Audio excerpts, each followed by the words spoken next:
Alors, rapidement, un petit mot à propos de l'outil Perspective. Je vous montre, pour moi, c'est franchement, dès le départ, cet outil était complexe et avait peu d'intérêt, mais pourquoi pas? Je vais vous montrer deux trois trucs et puis vous aurez les informations pour, y arriver.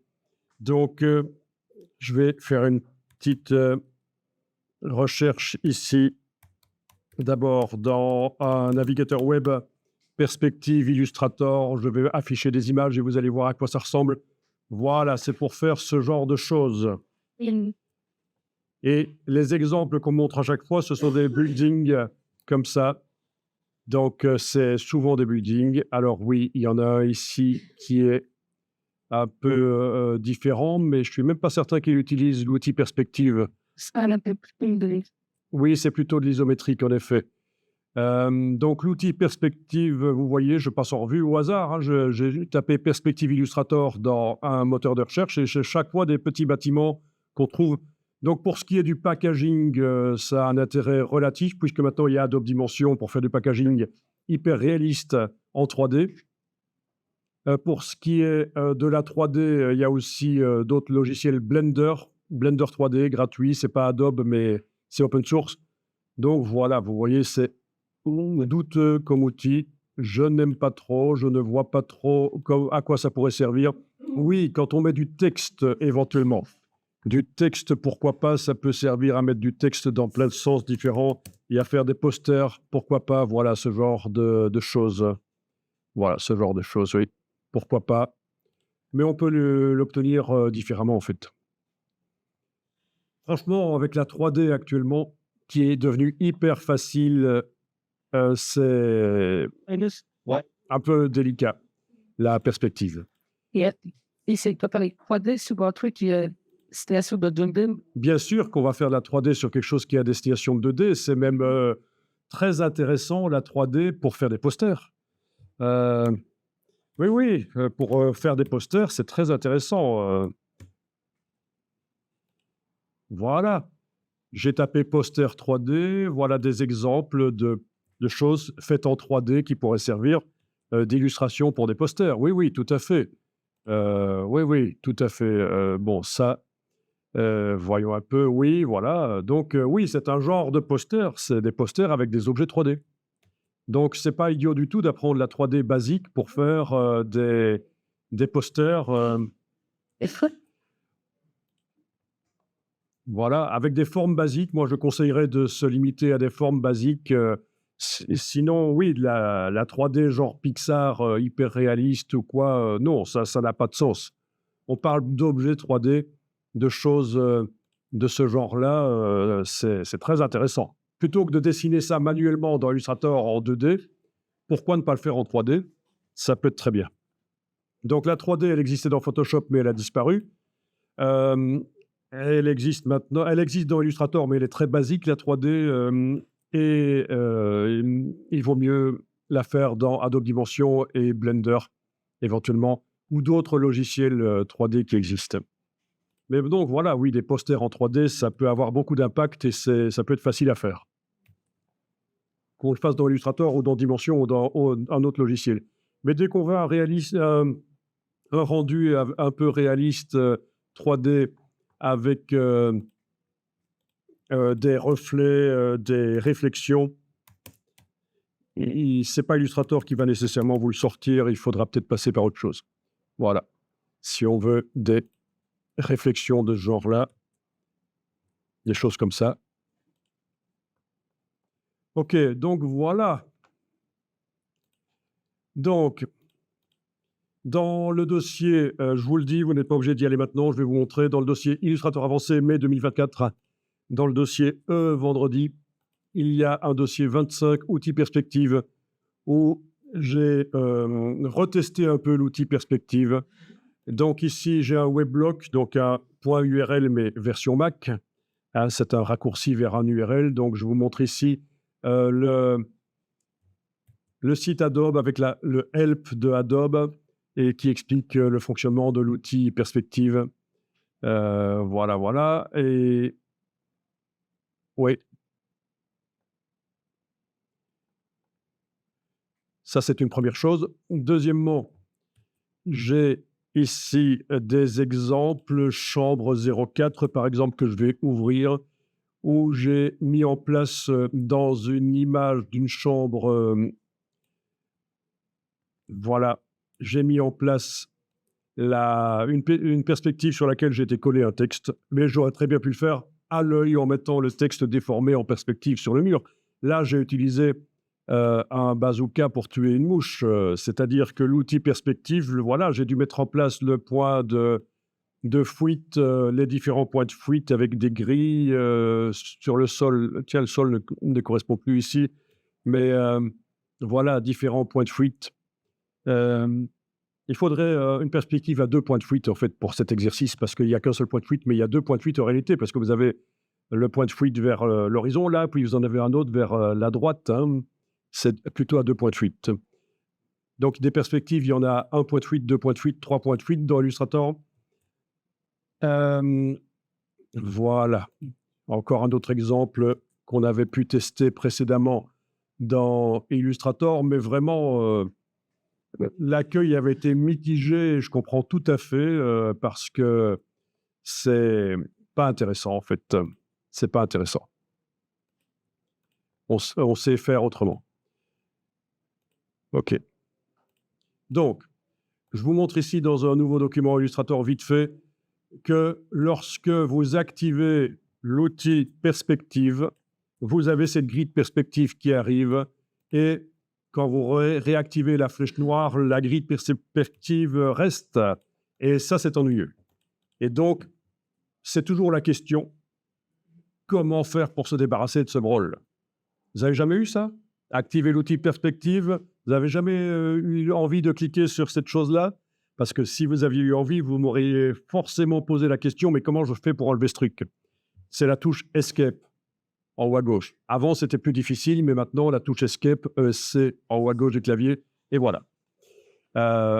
Avant, dans les anciennes versions d'Illustrator, il fallait arriver à cliquer sur la petite croix du gizmo, et le gizmo était parfois caché derrière la palette des outils.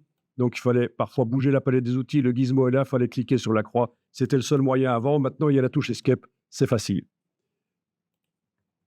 Que dire de plus à propos de la perspective? Oui, alors ici, je suis allé vous chercher vite fait une playlist dans laquelle j'explique pendant 1h31 le fonctionnement de l'outil perspective. Donc, voilà, vous avez les différents... voilà, jusqu'à les perspectives à 3 points de fuite. Vous avez les explications. Donc, pour trouver ça, il suffira de taper...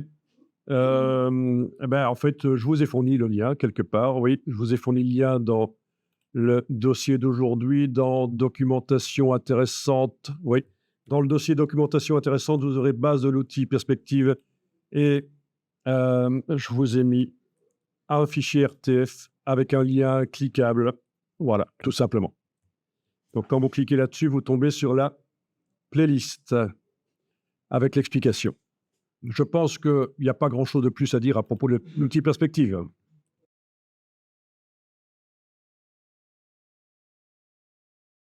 Donc, on va démarrer de notre document de départ, du dossier jour 1 matin. Voilà, je vais l'amener là. Et puis, on continuera sur tout ce qui est vectorisation. Ça peut vraiment être intéressant, la vectorisation du cheval en couleur notamment. Mais donc là, je vais ouvrir dans Illustrator notre document de départ. Et on va tester l'intelligence artificielle, la génération, en espérant que ce soit bien enclenché chez vous. Normalement, si la Creative Suite est complètement installée avec Firefly, ça devrait marcher. Donc, l'idée, c'est de démarrer toujours d'une forme. Donc, je vais prendre un rectangle. Et je vais tracer un rectangle. Je vais même le faire carré. Je vais, avec la touche Shift, faire un carré. Voilà. Alors, on va aller chercher dans le menu Fenêtre l'outil texte en image vectorielle. Alors, on peut aussi le faire, c'est un raccourci, par la barre des tâches contextuelles. La barre des tâches contextuelles, quand on sélectionne un objet, propose de générer de l'intelligence artificielle. Vous voyez, chaque fois que vous voyez ces petites étoiles à 4 branches, c'est le symbole de l'intelligence artificielle, en fait, hein. Ça, c'est une convention partout, c'est le symbole de l'intelligence artificielle. Bon, je ne vais pas utiliser la barre des tâches contextuelles, je vais aller dans le menu fenêtre, la désactiver. Voilà. Et je vais plutôt utiliser la grande fenêtre qui contient tout, donc c'est menu fenêtre, texte en image vectorielle.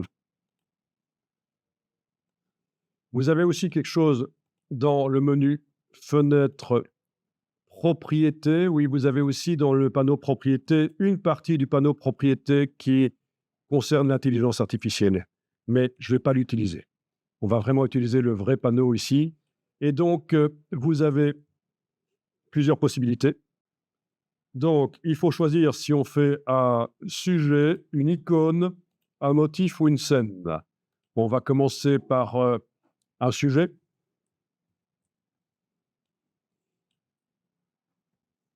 Ici, c'est très intéressant. On verra qu'on peut générer, lui demander de faire dans le style d'une image qu'on lui propose.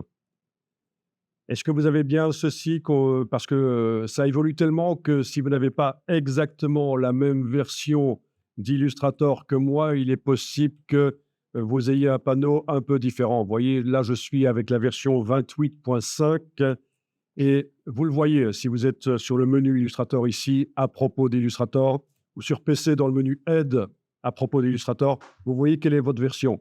Si vous êtes à 28.3, 28.1, vous êtes dans la même version générale d'Illustrator que moi, mais la version 28 là, mais la version 2024, mais pas avec les dernières fonctionnalités. Donc c'est pour ça qu'on fait la mise à jour régulièrement par le Creative Cloud. Donc c'est l'intérêt de l'abonnement, c'est d'être toujours à jour sur la dernière version. Donc vous avez bien ceci, parce qu'avant ça n'existait pas ou c'était présenté différemment et ça va nous ennuyer. Vous avez ici le curseur. Est-ce que vous voulez une illustration complexe ou minimaliste? Vous choisissez. Je vais choisir ici minimaliste. Il faut peut-être déployer. Si ce n'est pas déployé chez vous, il faut peut-être déployer. Et vous allez indiquer ce que vous voulez. Donc, je vais indiquer que je veux un capybara, par exemple. On va voir s'il connaît les capybaras. Vous pouvez inscrire ce que vous voulez. Faites un test. Mais un sujet, pas une scène, hein. Un sujet. Et on clique sur générer. OK, accepter. OK.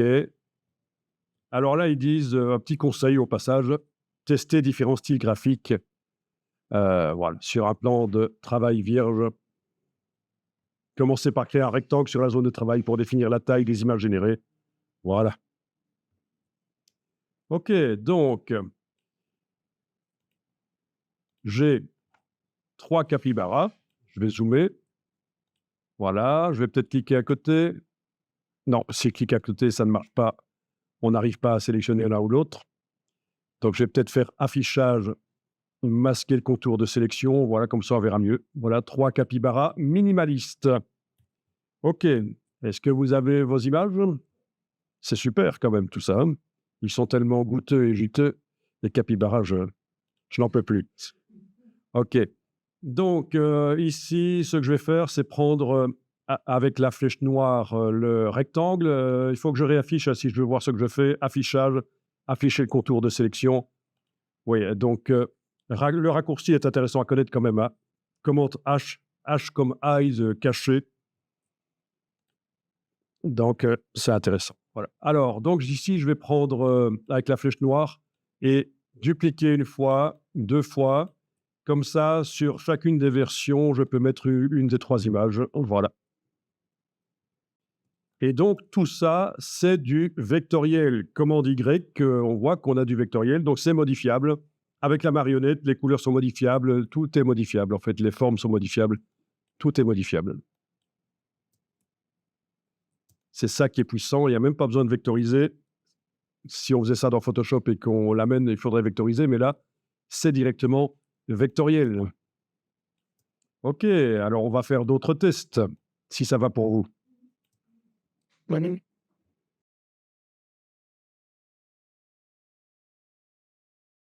On va faire d'autres tests. Je recommence avec un carré que je crée et la différence ici, c'est que ça va être complexe. Voilà, complexe, généré. Oui. Alors, avec un abonnement standard de Adobe, vous avez droit à 1000 générations par mois. Chaque mois, 1000 générations dans Illustrator, Photoshop ou autre.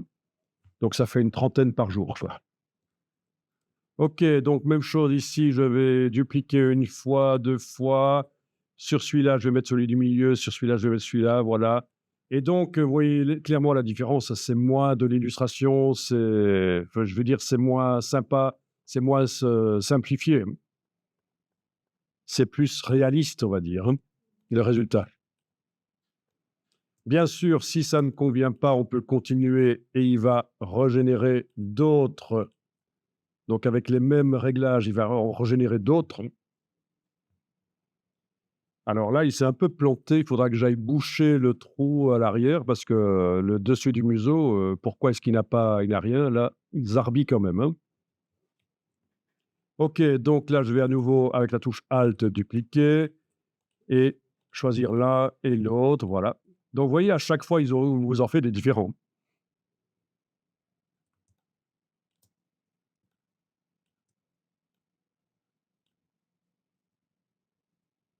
Intéressant.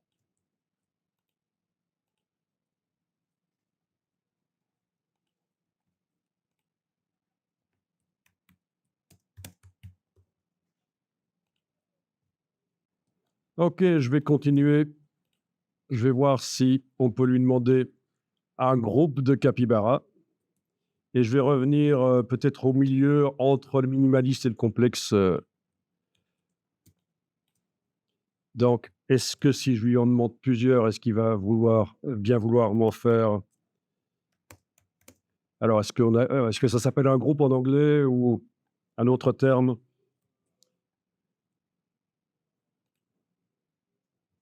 Je ne sais pas.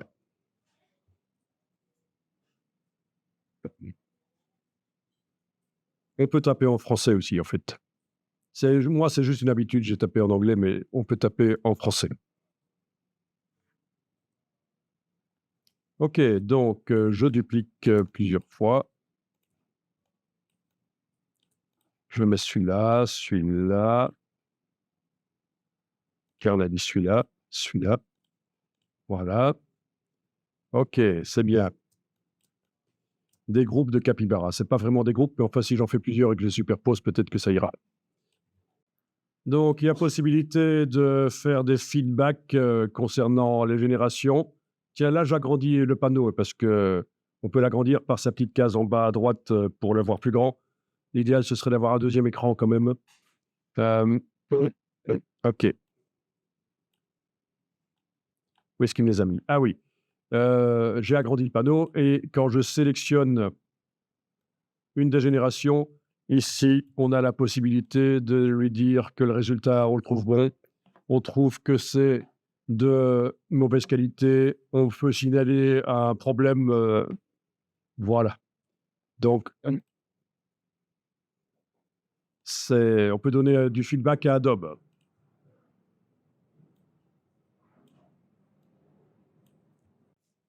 Bon, n'hésitez pas à faire des tests et préciser des choses, on ne sait jamais.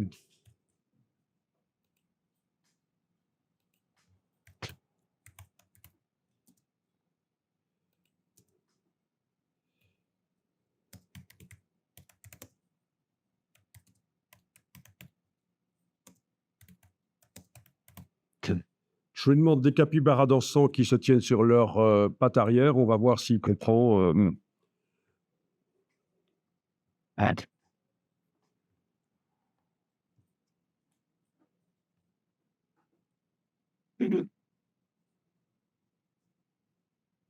Voilà, il m'a fait des choses, mais je suis pas certain que ce soit des capybaras. C'est des rats, n'importe quoi. Il m'a fait des rats dansants. Voilà. Donc là, il s'est planté. Là, on pourrait signaler, sauf que là, oui, c'est quand même des capybaras, ça. Ça ça a quand même le truc caractéristique des mâles capybaras, la tache noire sur le museau. Oui, je m'y connais en capybara, hein.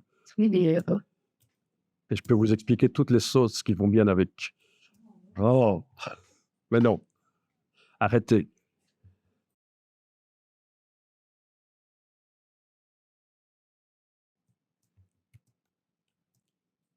Alors ici, je vais demander une image de jungle. Peut-être qu'ici, je vais demander une scène, du coup. Une scène. Et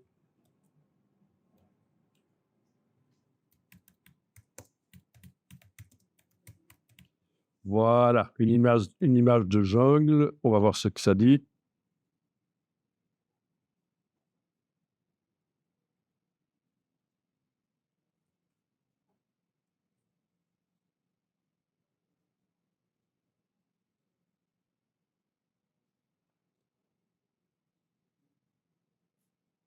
Ok, voilà des images de jungle.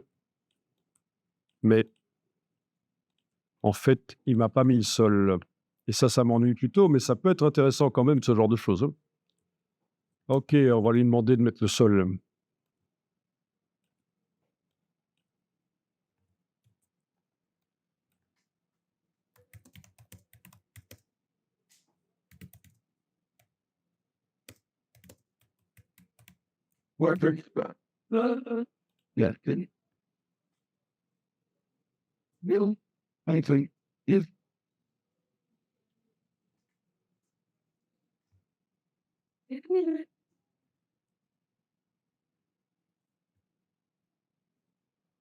Ah, voilà. Je lui ai demandé en français un sol brun dans la jungle et il m'a fait quand même des choses correctes. Voilà.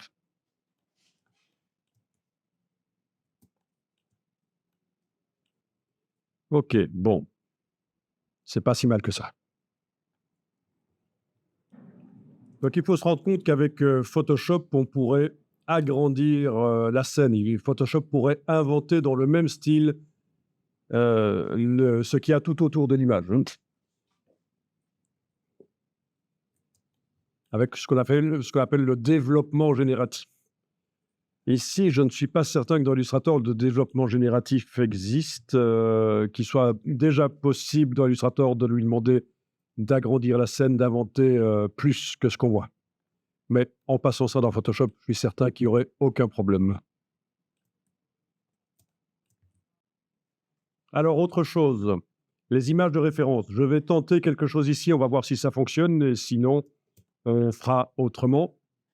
Je vais à nouveau demander la même chose, un sol brun dans la jungle. Et la différence ici, c'est que je vais prendre une image, une source de référence pour aller puiser le style. Donc, je vais prendre par exemple ici la fonction sélecteur et je vais pouvoir aller indiquer que je veux une image de jungle sur base de cette image-là, par exemple, qui me paraît sympa au niveau du style. Voilà. J'ai cliqué, il m'a indiqué le style choisi a été ajouté au sélecteur de style. Voilà. D'ailleurs, ici dedans, on voit l'image qui va servir de style sur laquelle je viens de cliquer. Ensuite, avec la flèche noire, oui, c'est bien mon rectangle qui est sélectionné et je vais demander de générer. Donc, la différence, je vais remontrer après. La différence, c'est que j'ai pris une image, d'ailleurs une de celles que j'avais générées précédemment, pour que ça influence la génération de l'image de jungle. J'ai été enclenché ici, ressources de référence, j'ai utilisé le mode sélecteur, j'ai été cliqué sur l'image des capybaras ici, et voilà ce que j'obtiens comme image de jungle. 1, 2, 3, voilà la deuxième, voilà la troisième, et je pense que c'est évident que ces images de jungle ont été influencées par l'image des capybaras ici, parce qu'on retrouve quasiment les mêmes couleurs et les mêmes styles de... Voilà, objet disposition à premier plan, pour les mettre au premier plan, on retrouve les mêmes styles de formes, de couleurs. Donc ça, c'est super intéressant. C'est hyper puissant et ça fait quand même quelques années que ça existe en intelligence artificielle ailleurs que chez Adobe, ce genre de choses. Mais avant, c'était plus complexe. L'intelligence artificielle, il fallait vraiment s'y intéresser, être technicien, c'était très complexe. Maintenant, ça devient super facile. Un enfant de 12 ans peut y arriver. Très intéressant. Ah ouais. Je vais réessayer, mais cette fois, je vais prendre une autre image de référence. Donc, sélecteur de référence, je vais aller cliquer sur ceux-là, qui ont un style tout à fait différent. Il m'indique le style choisi a été ajouté au sélecteur de style. Donc, je vais générer.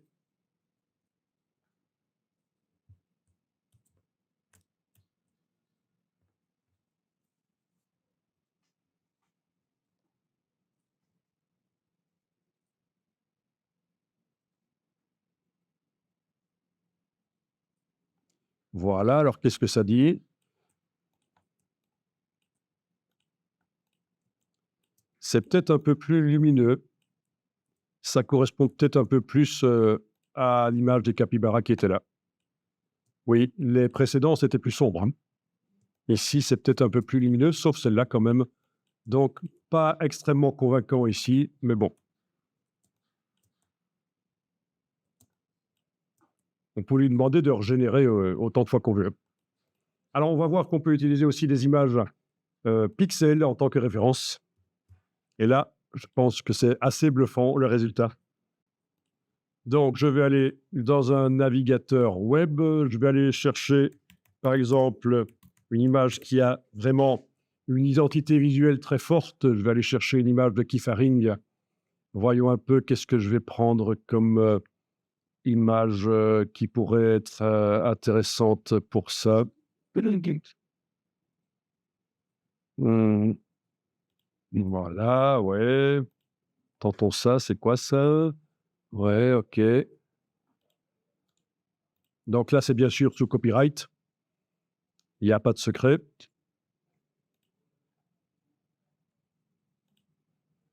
Je vais peut-être la copier-coller directement dans Illustrator. Donc, clic droit, copier l'image. Et dans Illustrator, édition, coller. Ça n'a pas marché. Il n'a pas voulu la prendre. Pourquoi? On va recommencer. Au principe, ça marche, mais OK. Je vais devoir l'enregistrer sur disque dur. Peut-être que dans Illustrator, ça marche pas et dans Photoshop, ça marche, mais là, il y a quand même un truc bizarre. Enregistrer l'image sous. Voilà, OK. Enregistrer sous. OK, je l'avais déjà enregistré dans le dossier, oui. Alors, je vais l'importer, du coup. Fichier importé. Au format JPEG, c'est pas un problème. Là, voilà. Et donc, je vais demander ici que ce soit mon image de référence. Je vais faire ça sur le côté là-bas. Oui, cette image. Donc, sélecteur de source de référence, je clique là-dessus. Il n'a pas voulu le faire. Ah, il faut que je désactive et que je réactive parce qu'il y avait toujours des capybaras dans le sélecteur. OK, il ne veut pas le faire là parce que c'est une image certainement liée. Donc, je vais aller demander dans la palette lien d'incorporer l'image. C'est certainement le problème que ce soit une image liée. On va voir. Incorporer l'image. Donc, j'en étais à dire que je vais sélectionner ça. Et il ne veut pas le faire. C'est ennuyeux. OK, illustration, non, il ne veut pas le faire. Ah ben ça m'étonne par contre. Parce que ça avait très bien fonctionné l'autre jour et là, ça ne veut plus fonctionner. À cause peut-être du nom du fichier. Je ne sais pas. Peut-être qu'il y a un problème de copyright que Adobe a détecté.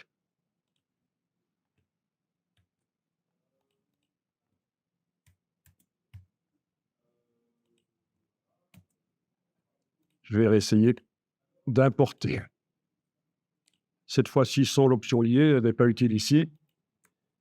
J'ai pas envie de pouvoir modifier l'image dans Photoshop en même temps que je l'utilise dans Illustrator, donc pas besoin de l'option liée. Alors sélecteur, eh bien, il ne veut pas la prendre.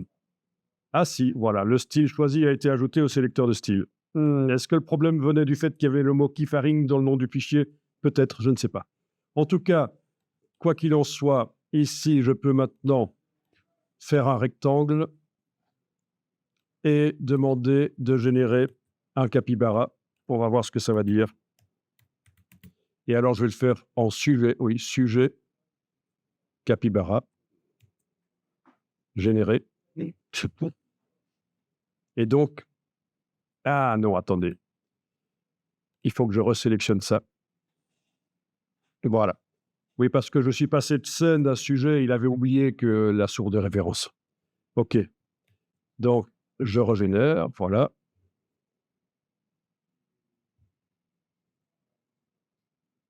Et ça, c'est vraiment une fonction dingue, de pouvoir prendre n'importe quelle image et générer. Alors, je ne sais pas si ça va donner un truc bien, on va voir, mais c'est facile à tester. OK. Ah, il s'est planté, en fait, là. Il s'est planté, il m'a fait des choses bizarres.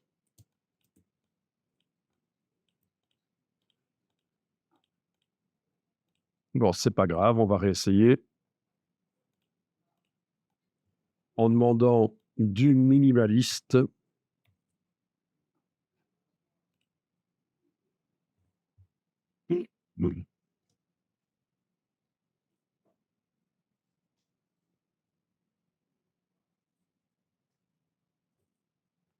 C'est encore planté.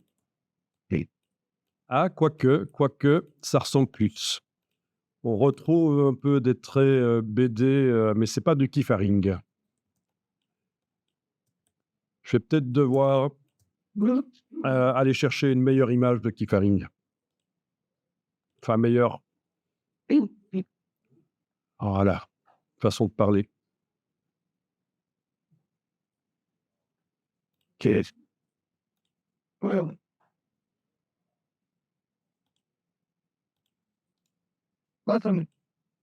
Ah oui, d'accord. J'ai essayé dans le style, enfin, style de Van Gogh.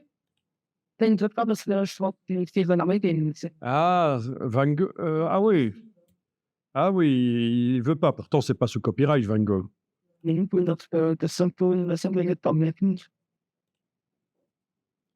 Oui, parce que c'est vrai que dans la demande texte, on peut aussi influencer le résultat avec des descriptions. C'est tout à fait possible aussi. OK, donc voyons ça. Sélecteur, ça.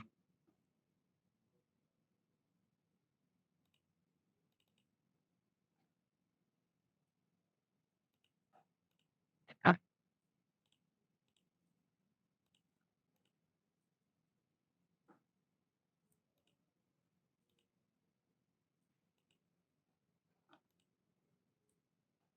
OK.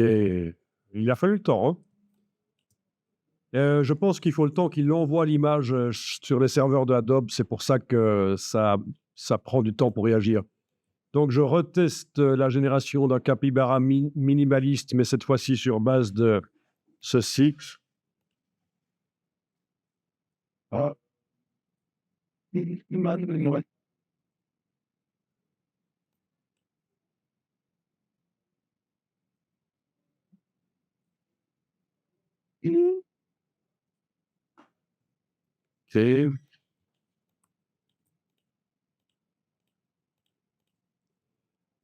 On sent un peu mieux le style, mais c'est pas encore du keyfaring. Mais pourquoi pas, hein, le but n'est pas de faire nécessairement du keyfaring, mais en tout cas, on voit qu'il a été reprendre l'épaisseur du trait, les couleurs, les petits traits entre, et pour faire quelque chose qui n'est pas si mal que ça, je trouve. Mais je suis bon client, moi, hein. Je suis pas très difficile.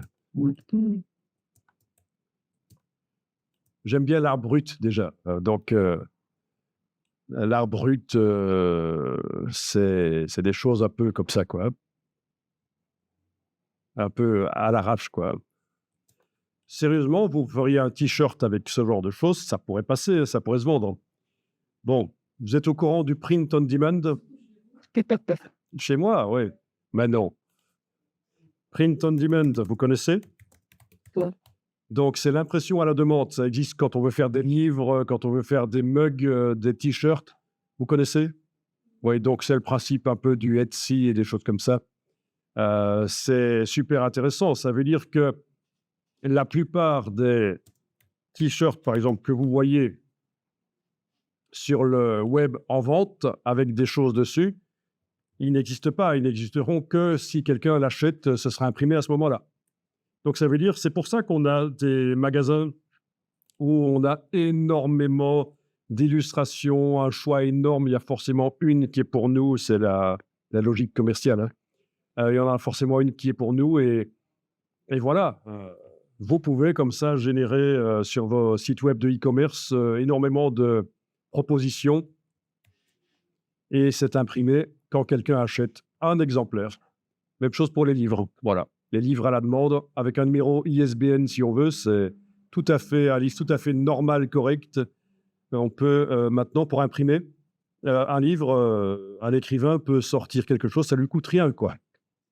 Vous mettez ça sur la plateforme Amazon et vous collaborez avec un tierce partie, une entreprise qui est spécialisée dans le print on demand de livres et ils vont prendre leur pourcentage sur la vente, ils vont envoyer eux-mêmes au client. Si le client dit qu'il n'a pas reçu, ce n'est pas votre problème et vous avez un pourcentage du livre, quoi. Bon, il faut essayer aussi une scène complexe. N'hésitez pas.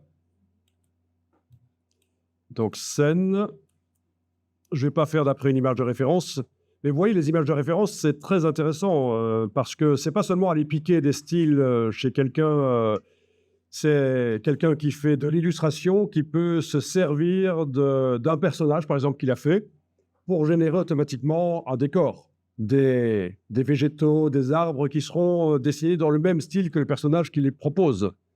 Voilà, ça se fait de plus en plus hein, pour les décors dans les bandes dessinées, des choses comme ça, générés par intelligence artificielle, les décors en fonction du personnage dans le même style, pourquoi pas. Donc, ici, je vais demander un décor complexe et je vais demander l'image d'un garçon sur une bicyclette. Voilà. Dans un cul-de-sac. Voilà. Voyons ce qu'il va nous faire. En principe, il doit faire des choses complexes. Si on lui demande une scène complexe.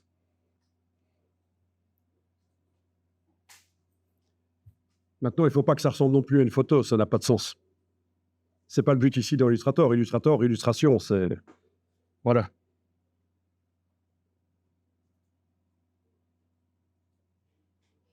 Voilà. Donc, vous voyez que c'est quand même pas mal, ça, ce genre de choses. Voilà, voilà. OK. Donc, voilà. On pourrait préciser des choses. Allez-y, faites une scène complexe, n'hésitez pas. Je peux peut-être lui demander vue de 3/4. Oui, je pense que je peux pas le supprimer là au-dessus. Oui. Oui, donc le fait que ça ne veuille plus fonctionner à certains moments, c'est parce qu'il y a trop de requêtes, parce qu'on est certainement tous sur la même adresse IP, peut-être, je ne sais pas. Mais ça n'a rien à voir avec le nombre d'exemples qu'on voit là.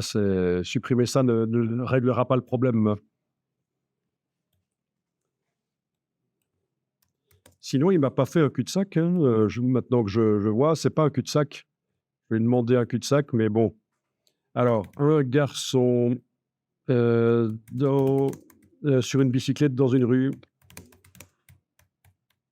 Sur un vélo, on va dire.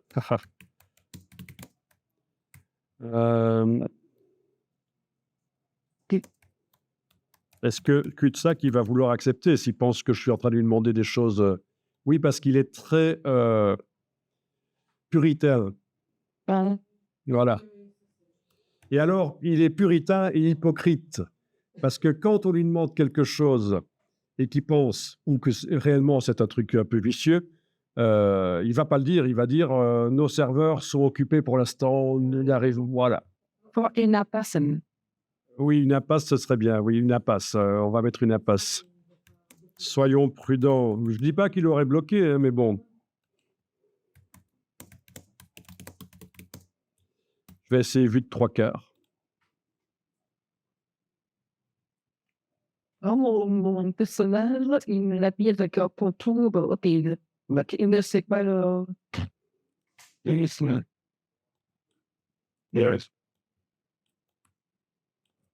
Voilà. Bon, c'est pas tout à fait ce qu'on voulait.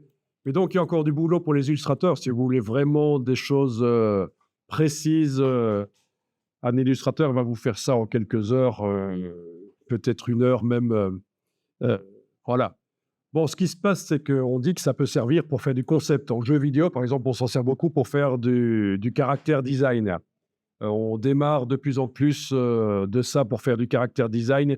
Mais alors c'est vicieux parce qu'il y a par exemple Microsoft, Xbox, et quelle est la boîte qu'ils avaient rachetée, qui, voilà, bon, je vais retomber dessus sur le nom, mais ils avaient dit ça, qu'ils allaient utiliser l'IA, mais comme concept. Et finalement, ils remplacent de plus en plus les illustrateurs par de l'IA. Complètement, on retrouve, enfin complètement, non, actuellement partiellement, on retrouve dans les jeux vraiment des choses qui ont été générées par IA, alors que c'était uniquement normalement pour la recherche, le concept, la recherche de concepts graphiques. Voilà, la boîte, à laquelle je pensais, c'est Blizzard Activision qui a été rachetée par Microsoft. Et donc, voilà, les concepteurs, les concept artistes, ne sont pas extrêmement contents actuellement de la manière dont ça tourne, dont le vent tourne. Blizzard s'explique sur l'utilisation controversée de l'IA dans leurs futurs jeux.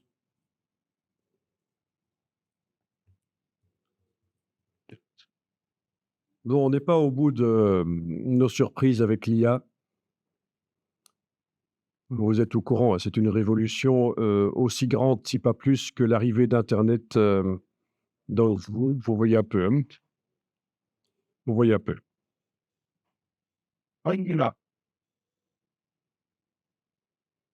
OK.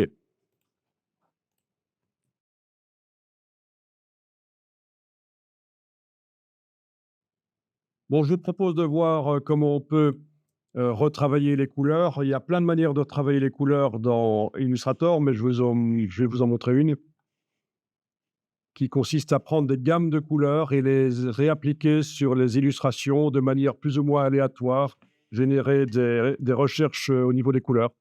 Donc il va falloir, trouver une illustration, avec de la couleur et on va faire des tests.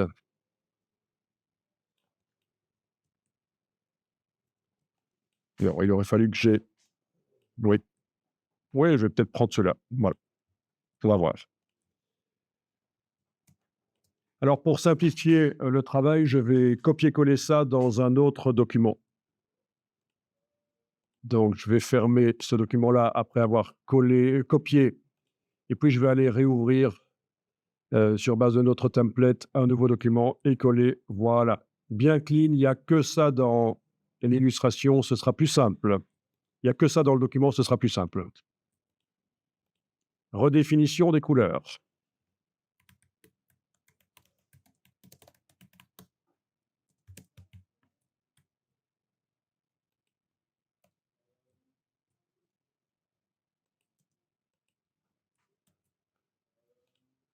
Et sur base de gamme de couleurs. Alors vous avez un site qui s'appelle color.adobe. Avant ça s'appelait Adobe Color, mais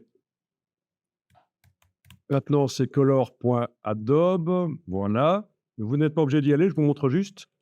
Sur ce site, il y a des outils qui permettent au départ d'une photo de créer des gammes de couleurs, mais on peut aussi le faire dans Illustrator directement. Voilà, donc je suis à la partie créer, ouais. Donc extraire le thème éventuellement, voilà, c'est ça. Et on peut déposer une photo ou une illustration et ça va générer une gamme de couleurs. Les gammes de couleurs, ça ressemble à quoi? Je vais aller voir dans Explorer. Voilà. Au départ de photos, vous voyez qu'il y a des gammes de couleurs qui ont été faites.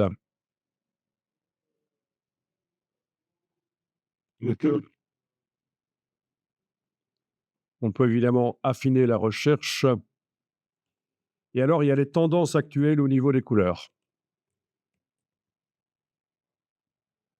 Voilà, les tendances actuelles. Donc tout ça peut être récupéré, téléchargeable en JPEG ou on peut l'ajouter à la bibliothèque et on le récupère directement dans le logiciel. Pas certain que ça fonctionnera sur votre licence ici, qui est particulière éducation, mais si on fait ça, oui, on le retrouve dans la bibliothèque.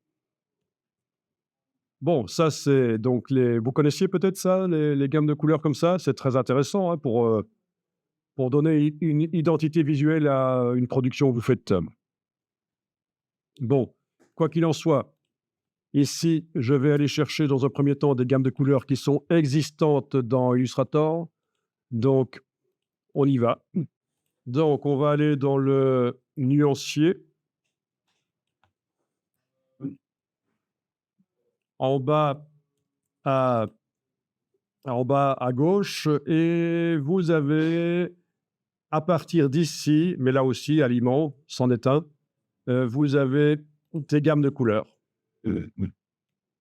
Donc, la palette s'est ouverte, palette entreprise ici. Je peux faire les vignettes un peu plus grandes. Oui. Voilà. Et donc, si vous voyez les choses qui vous intéressent, vous cliquez, ça va s'ajouter au nuancier du document. Mais là, j'en vois aucune qui m'intéresse. Je vais passer à la suivante directement. Voilà. OK. Donc, je vais tester ça. Vous voyez, quand je clique, ça s'ajoute au nuancier du document. OK.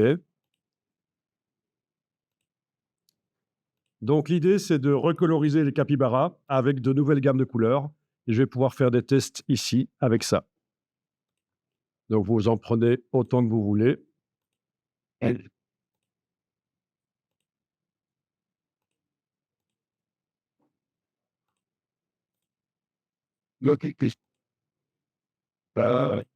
Bon, je veux dire que pour la démonstration, c'est suffisant, ça. Quelques groupes de couleurs qui ont été ajoutés. Les groupes de couleurs pourraient être aussi obtenus au départ de vecteurs existants. Je vais aller, vous ne le faites pas nécessairement, je vais aller ici réouvrir quelque chose que j'ai fait précédemment. Voilà, par exemple, ça, je vais aller le copier, coller dans le document ici. Voilà, donc ce sont des vecteurs avec des couleurs. Et si je demande ici, nouveau groupe de couleurs, en principe, il va mettre ça dans un nouveau groupe de couleurs avec l'illustration sélectionnée. Oui, l'illustration sélectionnée. OK. Waouh, il y en a trop. Il aurait fallu réduire. Il aurait fallu réduire avant. Il y en a beaucoup trop, en fait, là-dedans. Vous voyez? Oui, on pourrait sélectionner juste une partie, mais ouais, ouais, ouais.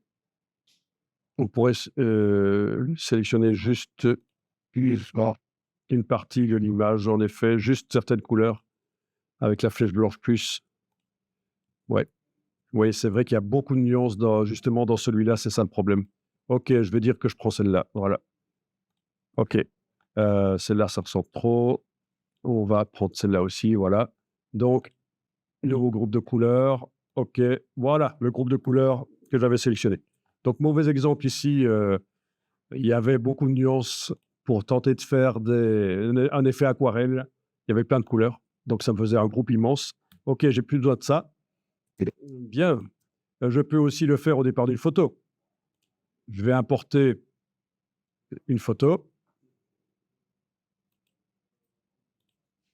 Alors, où est-ce que je les ai mises? Ah ben oui, on a ça ici, par exemple, ou ça.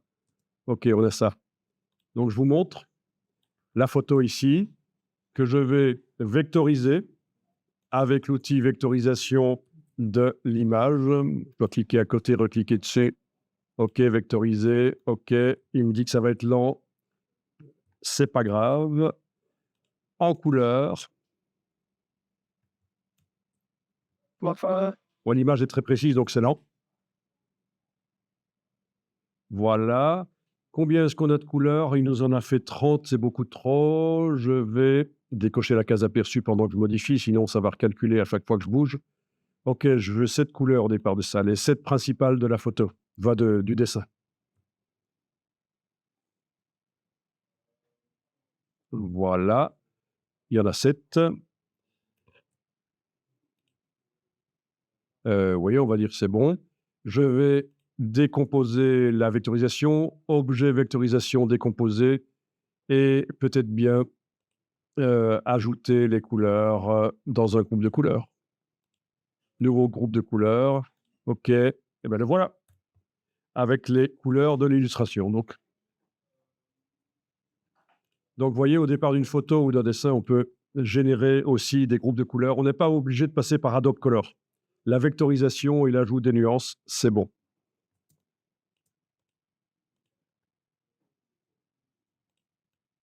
Ouais. Voilà, on va travailler sur une copie de l'original, là. Donc j'ai déplacé avec la flèche noire et la touche Alt et alors on va aller dans Édition, modifier les couleurs. D'abord, une première chose avant qu'on utilise les groupes de couleurs qu'on a mis dans le nuancier, je vais vous montrer quelque chose qui est super intéressant à connaître dans Illustrator, c'est faire de la retouche couleur sur les vecteurs, un peu comme si on était dans Photoshop. Il faut absolument que je vous le montre. Modifier les couleurs et ça va être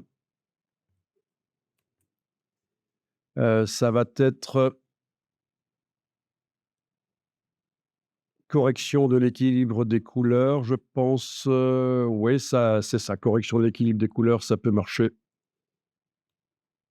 avec la case aperçue. Malheureusement, on ne voit rien parce que les vecteurs restent visibles. Donc, je vais annuler ça et demander affichage, masquer le contour de sélection pour ne plus voir les vecteurs. Donc, édition, modifier les couleurs et ça va être correction de l'équilibre des couleurs. Voilà, case aperçue.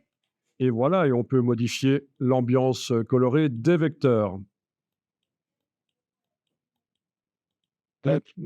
Plus ou moins chaud, plus ou moins lumineux. Voilà. Donc avant, après. Là, je fais commande Z, commande Shift Z. Avant, après. D'accord? Oui, je pouvais zoomer en arrière aussi et vous montrer celui d'à côté. OK. Autre solution, édition, modifier les couleurs, redéfinir les couleurs de l'illustration.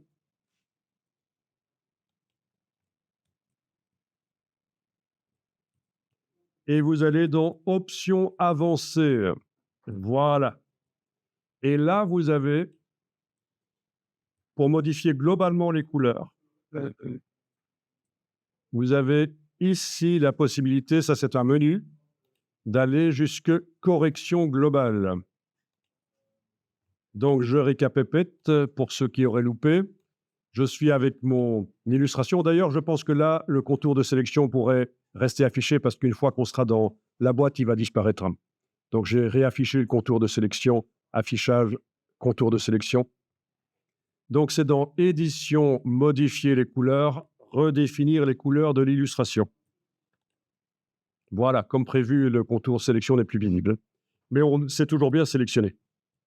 Je vais dans Options avancées. Ici, je vais dans Correction globale. Et là, j'ai la saturation, vous voyez. On peut même le faire en gris, si on voulait. La saturation, la température, la luminosité. Ça peut être intéressant. Et alors, vous avez aussi ouais, non, c'est bon comme ça. C'est déjà pas mal. Ah, quoi? Voilà. Ici, RVB, ça ne modifie pas de manière globale. C'est juste correction globale qui marche. OK.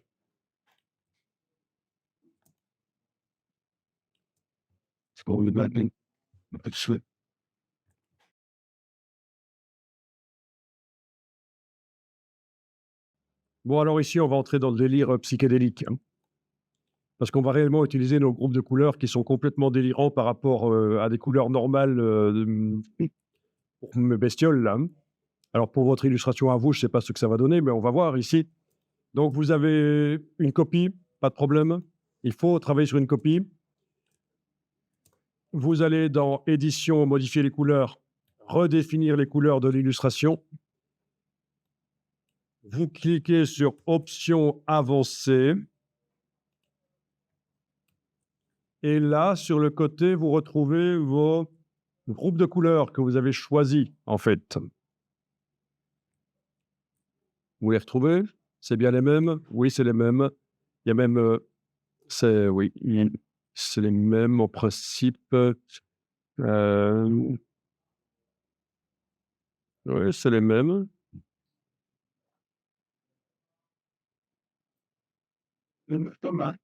Ah oui,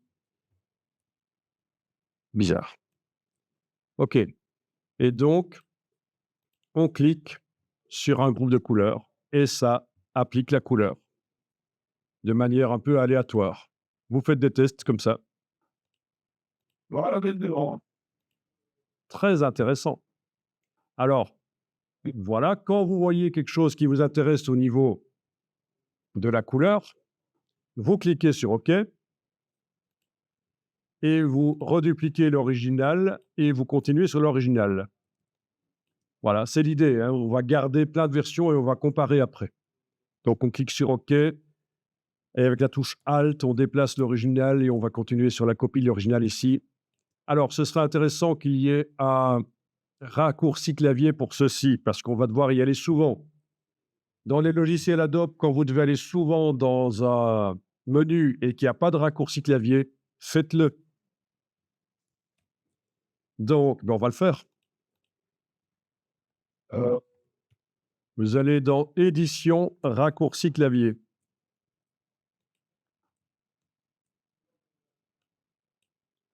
Ce sont les paramètres par défaut d'Illustrator actuellement. On ne peut pas les modifier.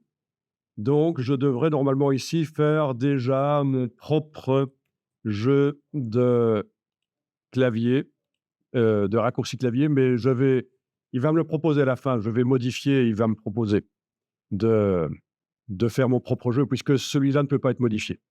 Il va me proposer de dupliquer celui-là et de lui donner le nom que je veux. Et donc, qu'est-ce qu'on cherche? On ne cherche pas dans les outils, on cherche dans les commandes de menu.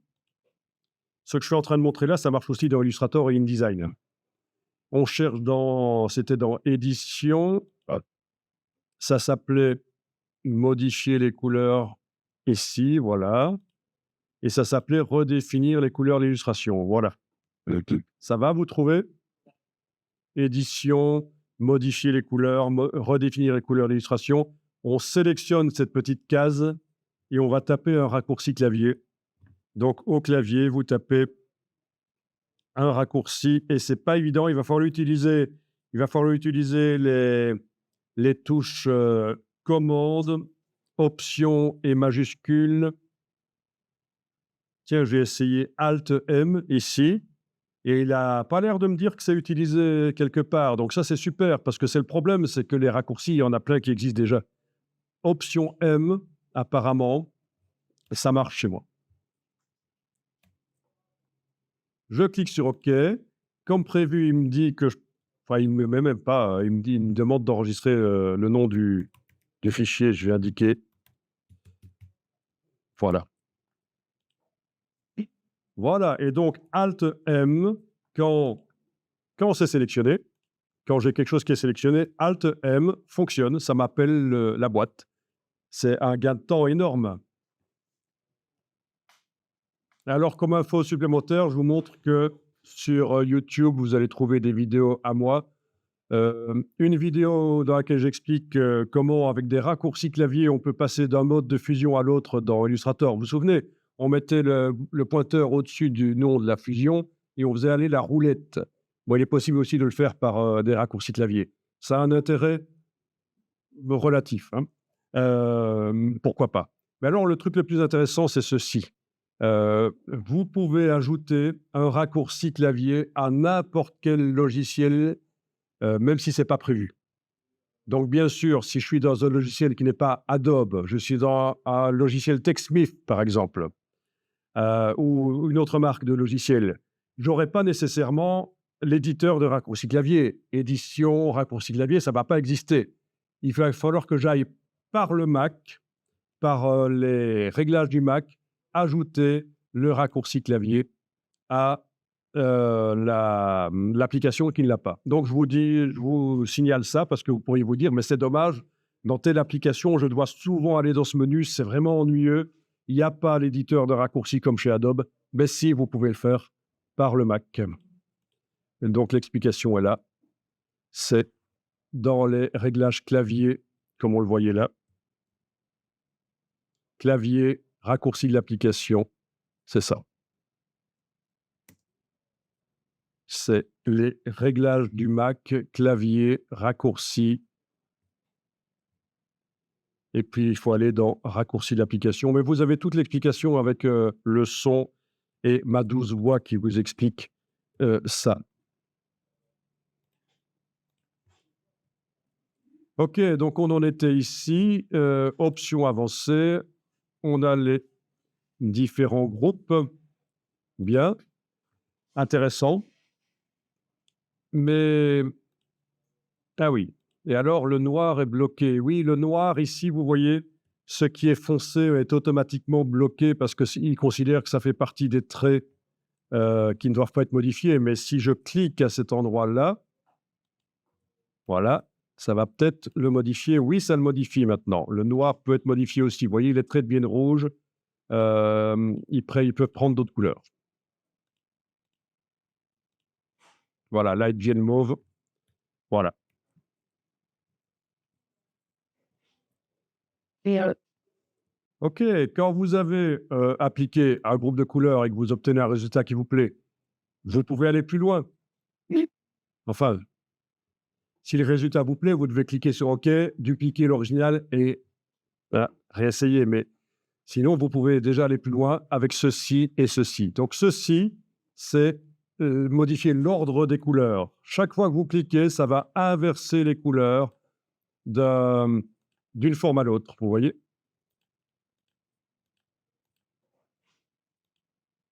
Voilà. Je vais essayer avec une autre. Affiche russe. Voilà. Affiche russe. Ah, il me met comme. Oui, il y a du bleu dans l'affiche russe. Ici, impressionniste. Voilà, donc on a la possibilité de générer un côté aléatoire. Bon, sinon, il y a aussi l'icône d'à côté qui modifie de manière aléatoire la saturation et la luminosité des couleurs. Donc, les couleurs vont rester telles qu'on les voit. Et là, je vais recommencer. J'ai quitté la boîte, je reviens dedans. Voilà.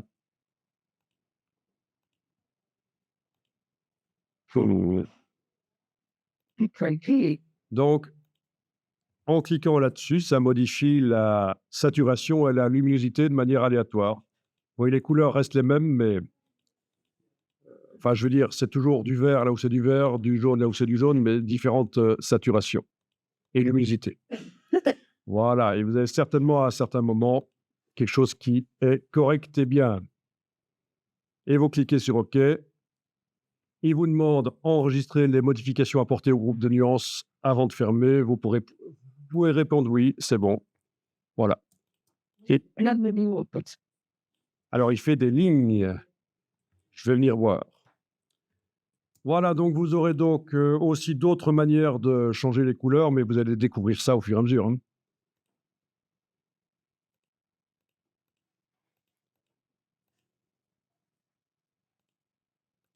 Voilà. Alors ici, je suis pas extrêmement content du résultat, mais il faudrait faire ça de manière plus sérieuse, en fait.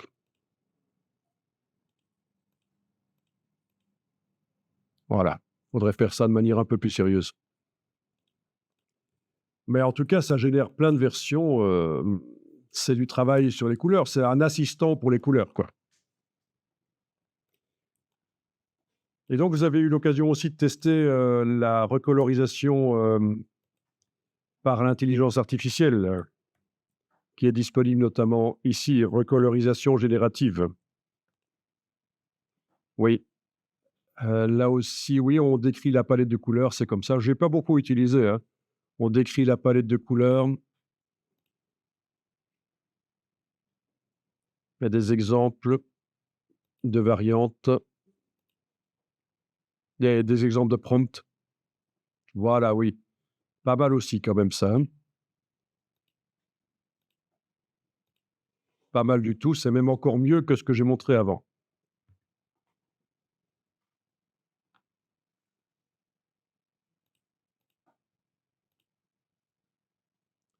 OK.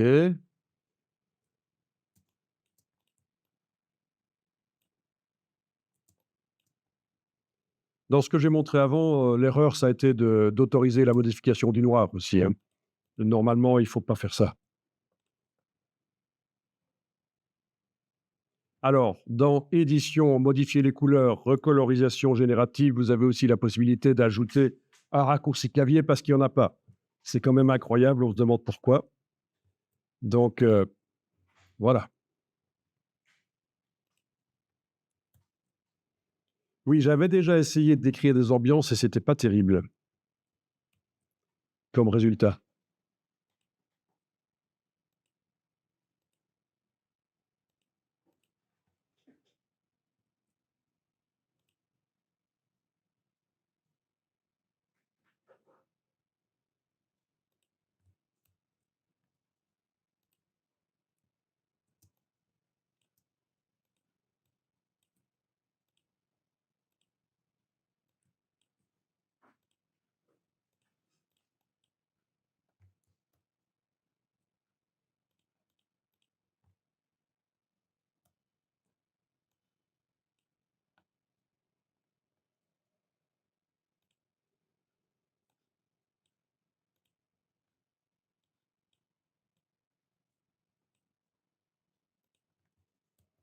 OK, donc, qu'est-ce que je vais dire?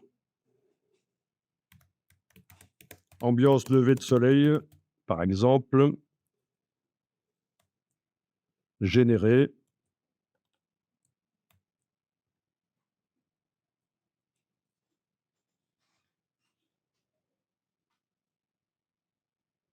Voilà, donc il considère que ça, c'est des ambiances lever de soleil. Oui, pourquoi pas. Il y a possibilité d'ajouter des couleurs avec le petit signe plus, ajouter des couleurs pour guider, comme ils le disent, guider, l'intelligence artificielle. Donc je vais lui dire que je voudrais plutôt, lever de soleil avec cette couleur-là. Ouais, OK. Encore une autre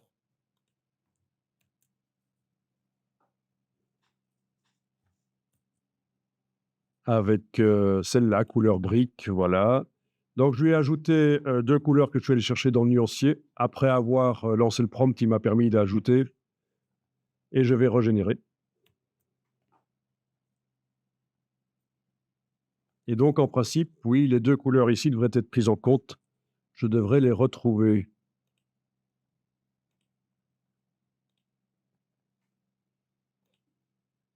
Alors, ouais,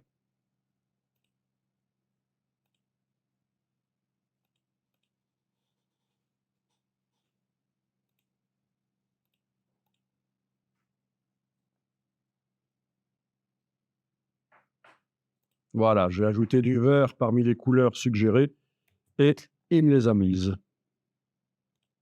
OK, super, moi j'aime bien ça. Bon, c'est pas mal, hein? Bon, on va voir comment faire un motif. Ah oui, c'est quand même important.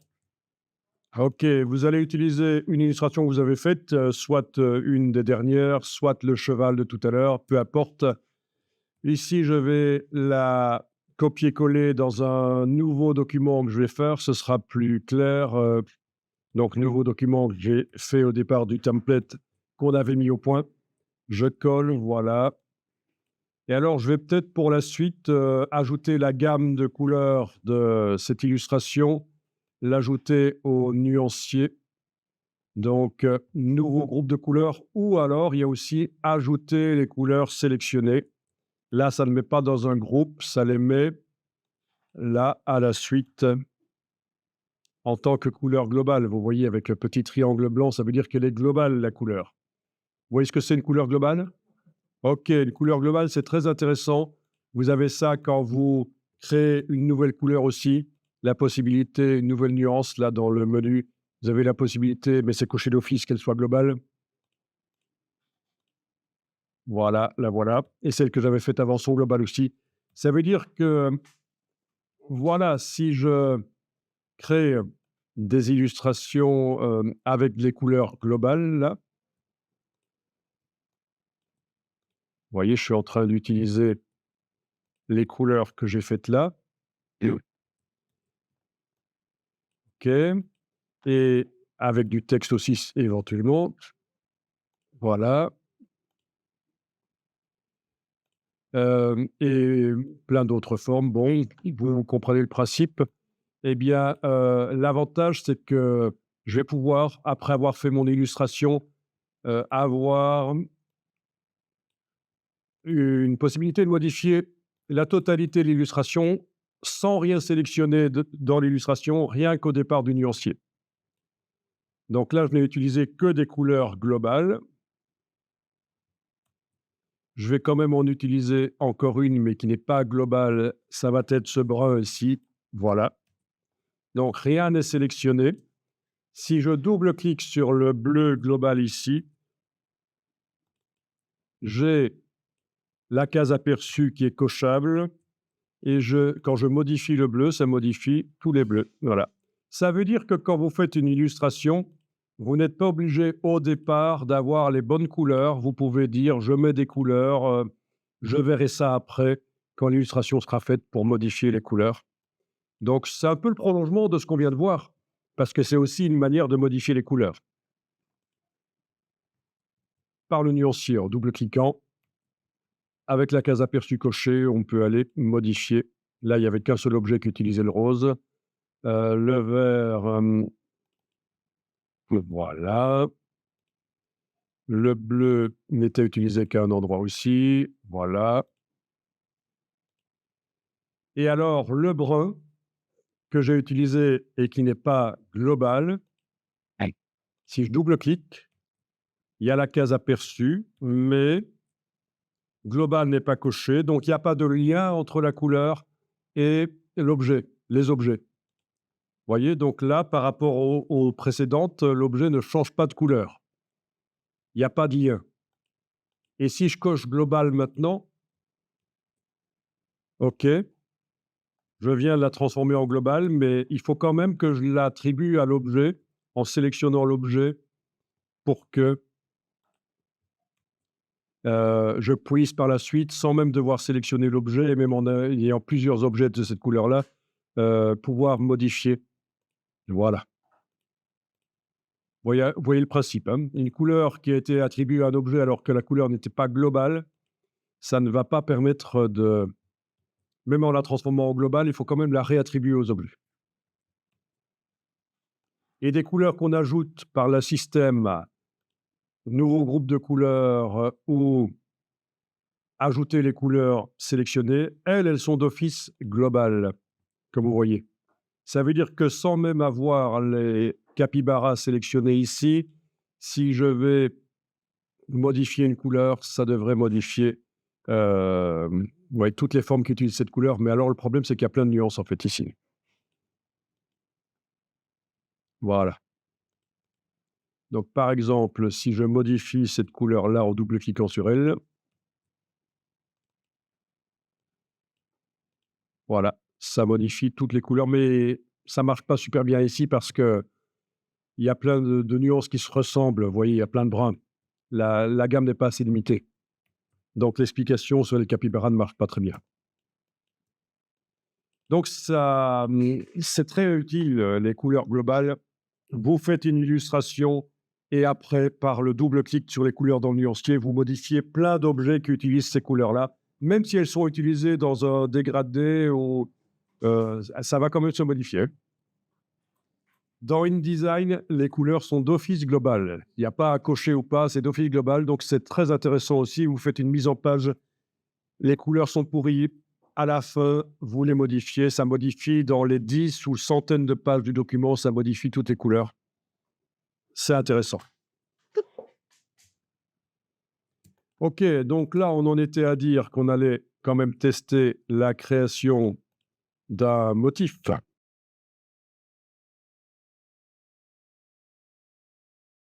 Donc, ce qui va servir de motif doit être sélectionné et vous allez le déplacer dans le nuancier.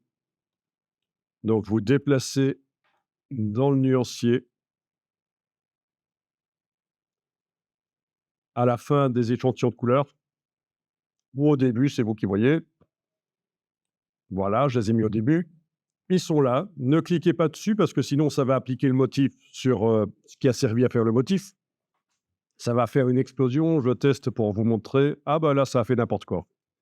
Donc, il ne faut pas faire ça. Il ne faut pas cliquer sur le motif alors que ce qui a servi à faire le motif est toujours sélectionné.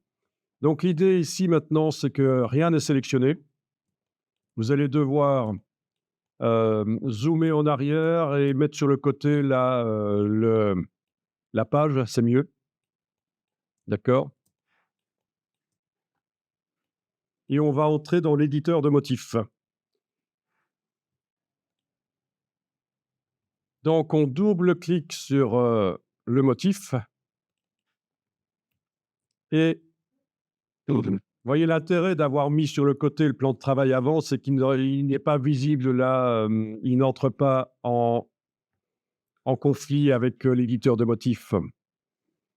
Et donc là, vous voyez qu'il y a 5 répétitions. C'est indiqué ici, 5 x 5. On peut choisir le nombre de répétitions. Mais c'est pas très important parce que c'est juste pour visualiser ce que ça donnera quand il est répété. Mais ça ne détermine pas le nombre de répétitions du motif. C'est juste dans l'éditeur de motifs, un réglage ici. Les copies sont estompées à 70%, je peux les estomper à 30%, vous voyez.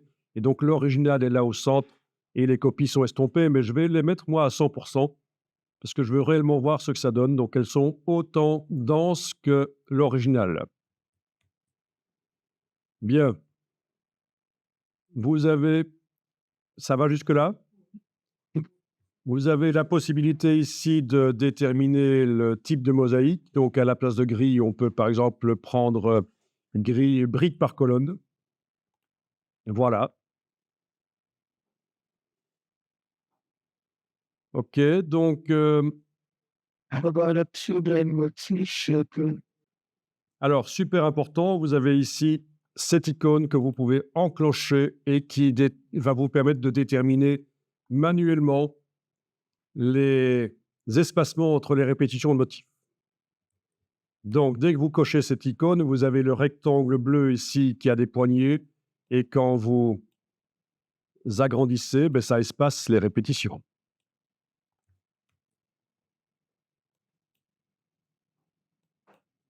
Ou alors, si on fait le rectangle plus petit que l'illustration, elles vont se juxtaposer les répétitions. Voilà.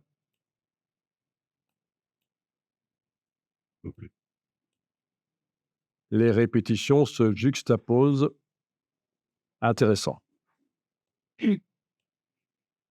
OK.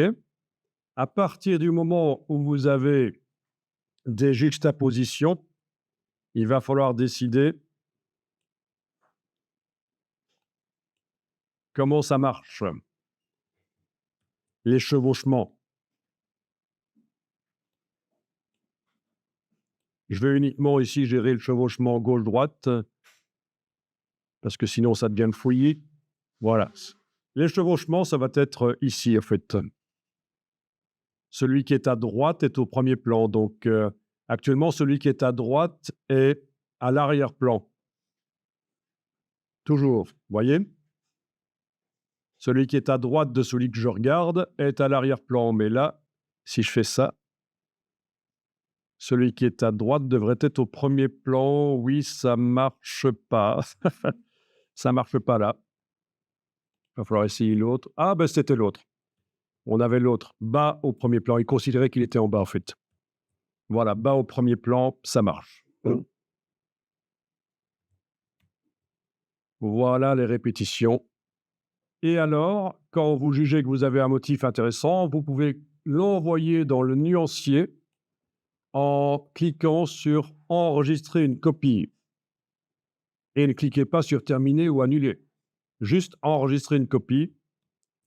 Voilà, je vais l'appeler Capi01, mais on n'est pas obligé de donner un nom, puisque visuellement, on voit dans le nuancier à quoi ça ressemble. OK. Ici, je vais toujours avec l'icône enclenchée là, régler les espacements pour augmenter les espacements. Donc, dans ce cas-là, le réglage chevauchement n'a plus aucun sens, ça ne sert à rien. Il n'y a plus de chevauchement. Et tout ce qu'on peut faire dans Illustrator, on peut le faire aussi dans les motifs. Par exemple, ici, je vais créer avec l'outil ellipse, je vais aller créer une ellipse sur laquelle les motifs vont les capybaras vont se trouver. Peut-être que j'en ferai plusieurs pour faire un nuage. Au niveau du remplissage de l'ellipse, attention, un motif ne peut pas contenir un motif. Donc là, il a pris le motif pour remplir l'ellipse, mais je vais le mettre du gris, par exemple, voilà. Et donc voilà. Et alors, dans la palette des calques, on a la possibilité de gérer l'empilement, faire passer le dernier objet en dessous du groupe, là, voilà. Vous pouvez faire aussi par objet disposition, premier plan, objet disposition, arrière-plan. Il y a différentes manières de gérer les empilements. Et donc, vous voyez, on peut continuer le motif, la création du motif avec des choses, même des vecteurs qu'on copie-colle d'ailleurs, si on veut. On pourrait copier-coller d'un autre document des choses, ça viendrait ici. OK. Et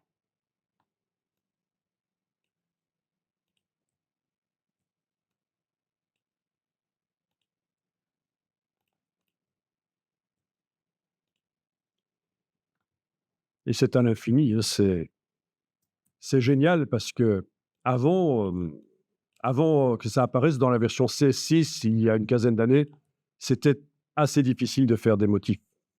Tiens, je me rends compte que j'ai entre les pattes du capybara un trait blanc. Voilà, je vais le supprimer. Il y a aussi du blanc ici, c'est peut-être pas ce qu'il y a de plus heureux. Faut voir. OK.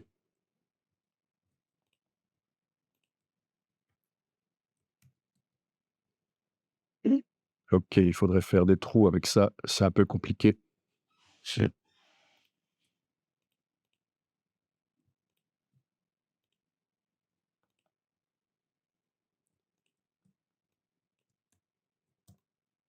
Vous voyez l'idée, hein? À chaque fois que vous trouvez que le motif est pas mal, vous envoyez une copie dans le nuancier. Cliquez sur enregistrer une copie, voilà. On ne sait jamais.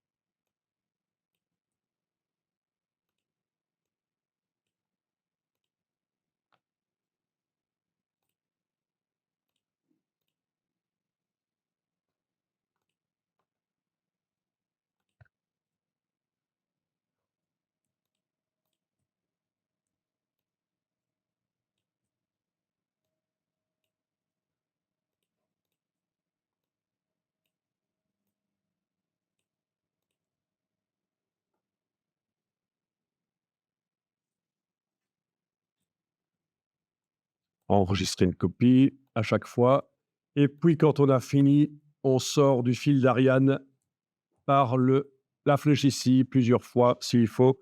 Une fois suffisait. Voilà, et on va pouvoir tester le motif.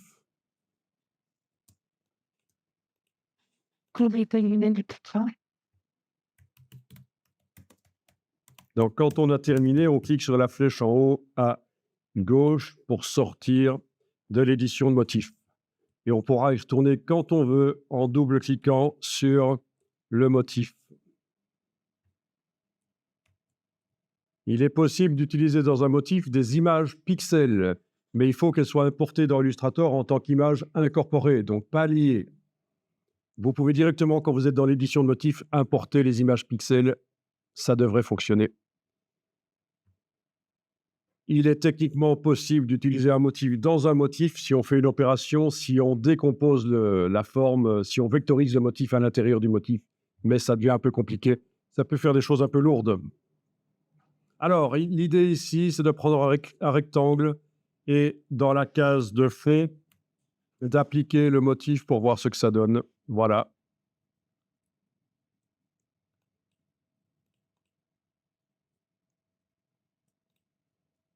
Je vais donner ici une épaisseur au rectangle parce que sinon, on ne voit pas trop ses limites. Là. Il est possible dans un motif de mettre un fond pour que entre les éléments du motif, ce ne soit pas de la transparence, mais je ne vous le conseille pas. C'est beaucoup plus simple de gérer comme ceci. Donc, ici, si je fais une ellipse, voilà, et que je la place à l'arrière, ça paraît évident qu'entre les répétitions du motif, c'est de la transparence. Bon, je veux sélectionner facilement mon ellipse, commande Y, et je vais sélectionner le bord, voilà. Donc, ça se voit, c'est ennuyeux ou pas. Et donc, ce qu'il faut faire, c'est ce qu'on a fait, et là, je sélectionne le rectangle qui contient le motif. Donc, c'est ça l'idée, hein. On ne modifie pas le motif si on veut mettre un fond, mais on modifie l'objet qui utilise le motif. Et on va dans la palette aspect,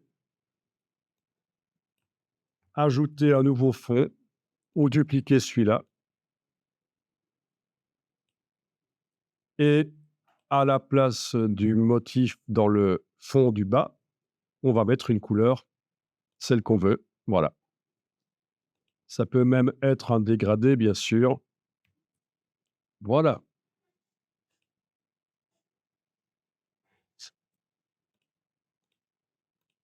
Donc, ce sera beaucoup plus facile que d'essayer de mettre le fond dans le motif. Vous pourrez même mettre un dégradé qui traverse complètement la forme, donc les différents endroits de la forme n'auront pas exactement la même couleur derrière. Ça peut être très sympa.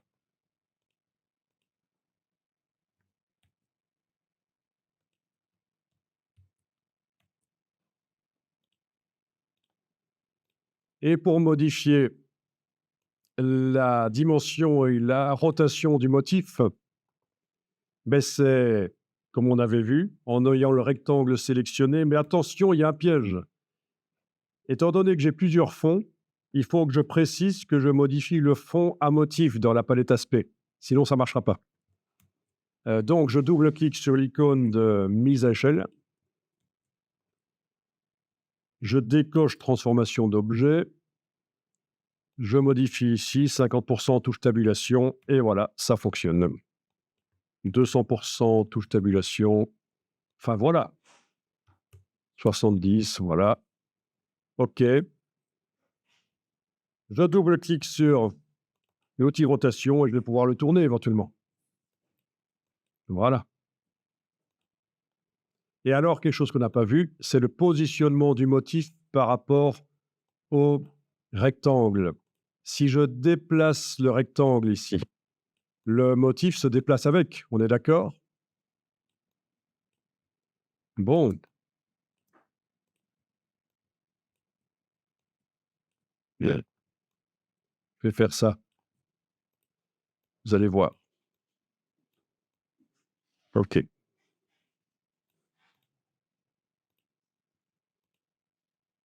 Je vais même créer un style graphique au départ du rectangle avec le fond.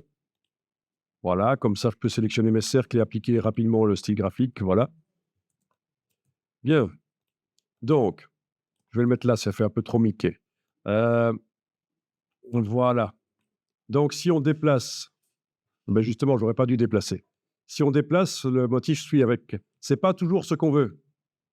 Donc, quelque chose qu'on n'a pas vu, c'est dans le panneau propriété, menu fenêtre propriété. Excusez-moi, c'est transformation. Menu fenêtre transformation. Menu fenêtre transformation. Vous avez ici la possibilité que ce soit seulement l'objet qui se transforme, transformer l'objet. Et donc là, en principe, oui, le motif reste en place et l'objet bouge, vous voyez? Donc ça, parfois, ça peut être intéressant. C'est juste en ayant indiqué qu'on transforme l'objet seulement.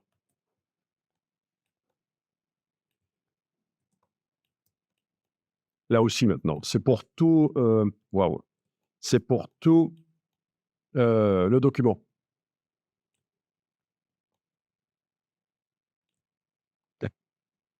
OK, je vais remettre en tout transformé dans le menu de la palette transformation et comme ça, quand on déplace, l'objet et le motif se déplacent ensemble. D'accord? Et dernière chose, positionner le motif dans l'objet, ce qui a du sens quand le motif est attaché à l'objet.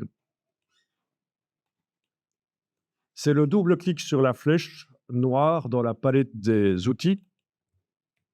Et là, vous avez transformation d'objet à décocher ici. On va juste repositionner le motif et vous indiquer, par exemple, que vous le déplacez de plus 10 millimètres.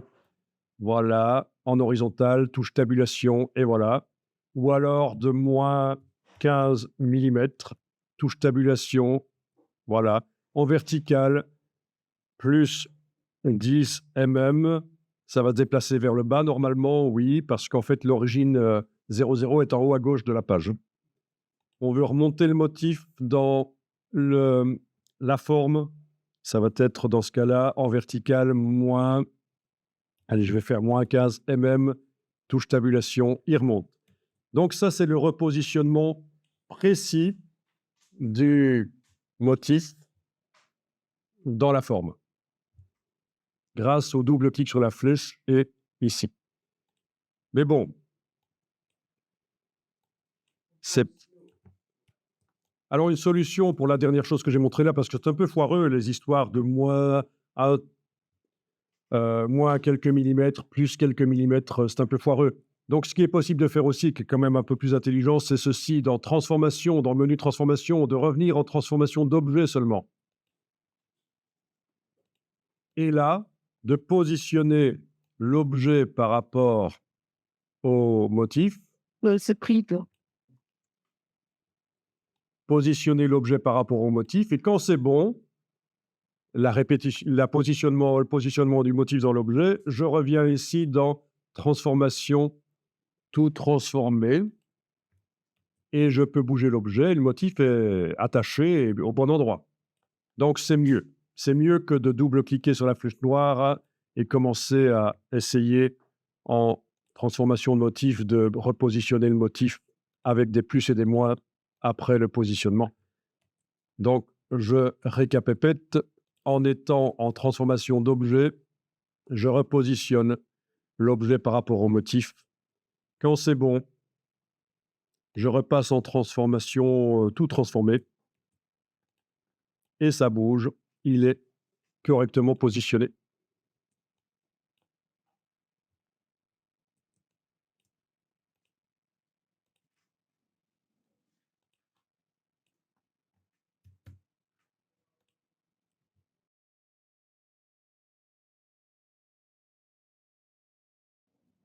Vous avez toujours Photoshop qui est ouvert avec le cheval. OK. Donc, le tracé vectoriel, il est hyper net, il n'y a pas de nuance. Soit le cheval est dans le tracé, soit il n'y est pas. Alors que la sélection qu'on a faite tout à l'heure par sélection sujet, elle a sans doute des nuances. On va aller la voir. On va aller dans le menu fenêtre couche. Menu fenêtre couche et on va cliquer sur la couche alpha et on va voir à quoi ça ressemble. Ok, dans ce cas-ci, il n'a pas énormément de nuances. Il y a du gris quand même, mais il ne m'a pas fait vraiment beaucoup de nuances. Alors, peu importe, une fois qu'on a vu ça, on va réactiver le travail sur image en cliquant dans la palette des couches sur le mot RVB. Voilà, le mot RVB.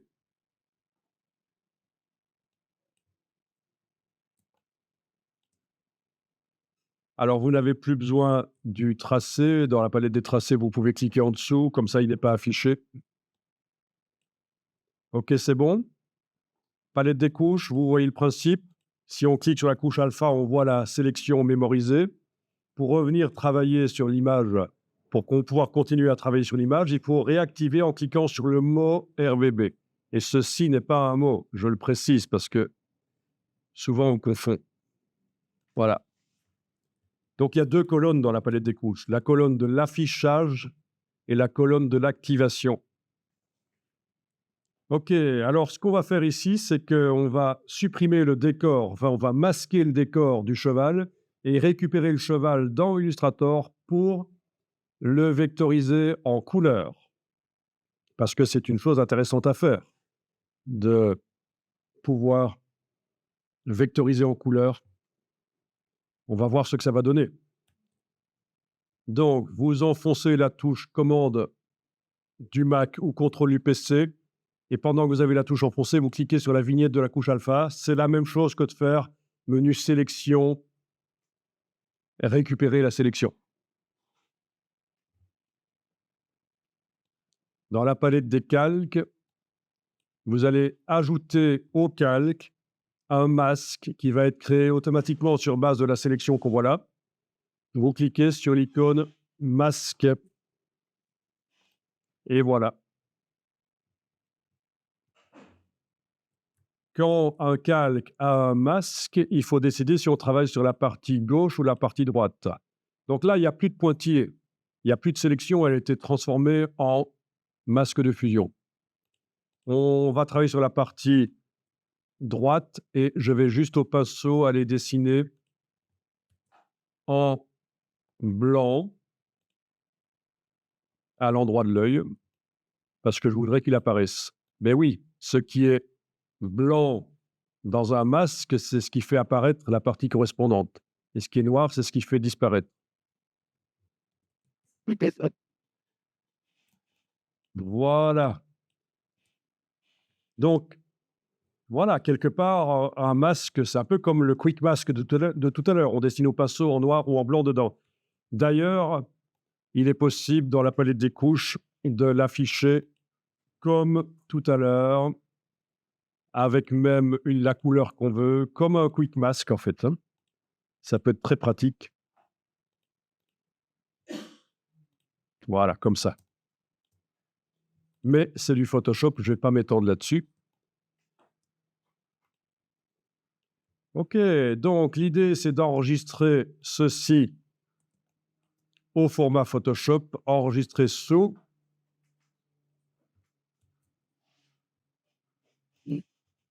Et de le récupérer dans Illustrator et de vectoriser. Donc, je vais dans Illustrator. Oui, je peux le faire dans cette image-là, il n'y a pas de problème. Dans ce document-là, je veux dire, alors, fichier importé, vous allez chercher là où il se trouve le cheval. Donc, toujours importance d'afficher par liste. C'est beaucoup plus facile que par icône. Et en plus, par liste, vous avez la possibilité d'afficher par date de création ou de modification. Donc, voilà, vous voyez, normalement, vous avez une colonne date de modification. Si elle n'est pas visible, vous faites un clic droit là-dessus, n'importe où sur la barre, et vous demandez qu'on affiche la colonne date de modification. Et comme ça, si vous classez par date de modification, vous avez les derniers documents créés. C'est la meilleure manière de travailler rapidement et de s'y retrouver. Liste avec classement par date. Donc l'idée, il faut absolument cocher lié ici. Voilà. Voilà. Importer. Et puis on trace. Voilà. On trace l'image sur le document. Pas nécessairement dans le plan de travail. Pas d'importance. Et voilà. Eh bien, on va tenter une vectorisation. Menu fenêtre, vectorisation de l'image.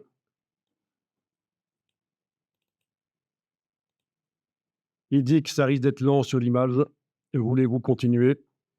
On va continuer. Et si c'est vraiment lent, il y a quelque chose à faire dans Photoshop. Alors, au niveau du mode, on va choisir mode couleur. Ça risque d'être quand même très lent. En fait. Voilà. Et alors là, il m'a créé 30 couleurs. Et ça n'a absolument aucun intérêt. Ça ressemble à une photo de mauvaise qualité. Donc, quand on vectorise, on essaye de faire moins de couleurs, on essaye de faire du graphisme, pas un truc qui ressemble à une photo. Donc ici, on va réduire. Je vais décocher la case aperçue parce que sinon, ça va calculer à chaque fois. Voilà. Et recocher. J'ai mis 7 couleurs. On va voir ce que ça donne. Voilà. Donc, ça commence à ressembler à des choses intéressantes qui ont un peu plus l'aspect graphique. OK, ça marche? OK, dans Photoshop, je vais faire ceci. On va essayer ça. Oui, je vais vous faire la version simple. Image. D'abord, je vais enregistrer sous. Je vais indiquer que c'est la version petite parce que je veux quand même garder. D'abord, je vais faire fichier enregistré. OK, c'est grisé, ça veut dire que c'est bien enregistré. Je vais faire fichier enregistré sous. Je vais indiquer que c'est la version petite. Bon, vu qu'on n'a pas beaucoup de temps et que ce n'est pas une formation Photoshop, je ne donne pas toutes les infos. Voilà, ça c'est la version qui s'appelle version petite du cheval. Et alors là, je vais aller diminuer le nombre de pixels dans image, taille de l'image. Donc je suis donc dans Photoshop. Hein. Vous savez que pour passer facilement d'un logiciel à l'autre, c'est commande tabulation. Commande tabulation, on passe très rapidement de l'un à l'autre là. Donc image, taille de l'image.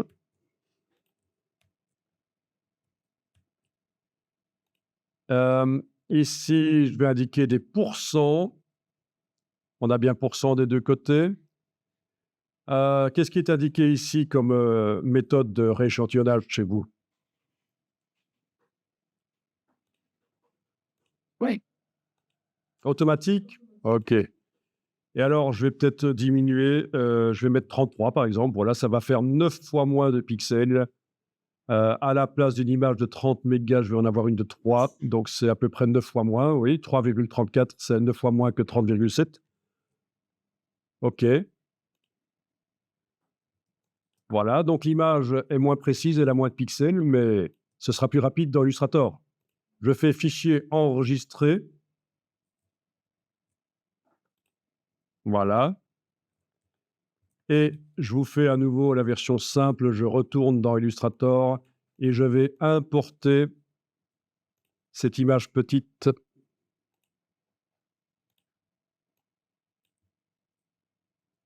Voilà. Et la vectoriser en couleur. Et là, ce sera plus rapide. Donc, ça devrait être 10 fois plus rapide, en fait. Voilà. Donc, le but, c'est d'obtenir du graphisme. OK? Intéressant, ça. Vous savez qu'au début de l'infographie, il y a des graphistes qui vendaient leur vectorisation comme si c'était des illustrations, en fait. Hein. Les gens ne savaient pas qu'on pouvait vectoriser des photos, alors ils faisaient passer ça pour des dessins. C'est pas gentil. Quand vous avez importé l'image, l'option liée était cochée, donc ça veut dire, vous voyez la diagonale. Quand on voit la diagonale, ça indique que c'est une image liée. qui est là à l'intérieur de la vectorisation. D'ailleurs, dans la palette lien de Illustrator, menu fenêtre lien, voilà, il y a une chaîne qui indique que c'est une image liée. Bon, ça, c'est super intéressant. Je vous montre rapidement. Je vais d'abord aller dans les réglages de Illustrator, le régler une fois pour toutes, réglage gestion des fichiers. Et je vais indiquer ici que la mise à jour de lien se fait automatiquement. Donc, c'est dans les réglages gestion des fichiers, mise à jour des liens automatiquement. Ça veut dire que si je modifie l'image dans Photoshop, ça va se mettre à jour automatiquement dans Illustrator. OK, je vous montre. Je vais là dans Photoshop. Il y a une chose que je vais faire, je vais commencer par enlever ces lignes qui sont là, que j'avais créées, qui ne sont plus vraiment nécessaires, en travaillant dans la partie droite, le masque, au pinceau, en dessinant en noir, non, en blanc, c'est idiot, voilà, en blanc. D'accord.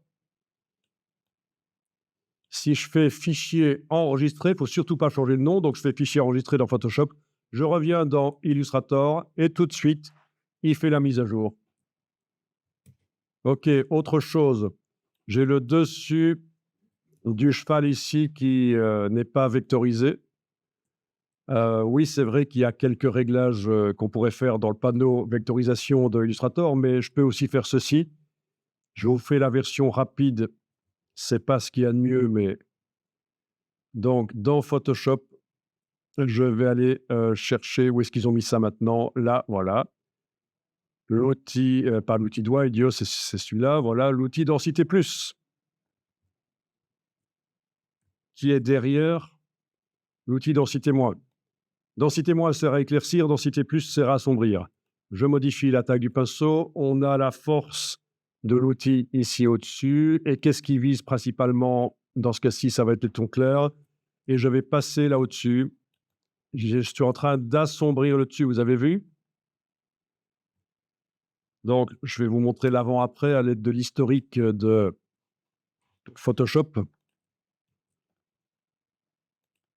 Voilà. Vous voyez, avant-après que j'ai utilisé l'outil.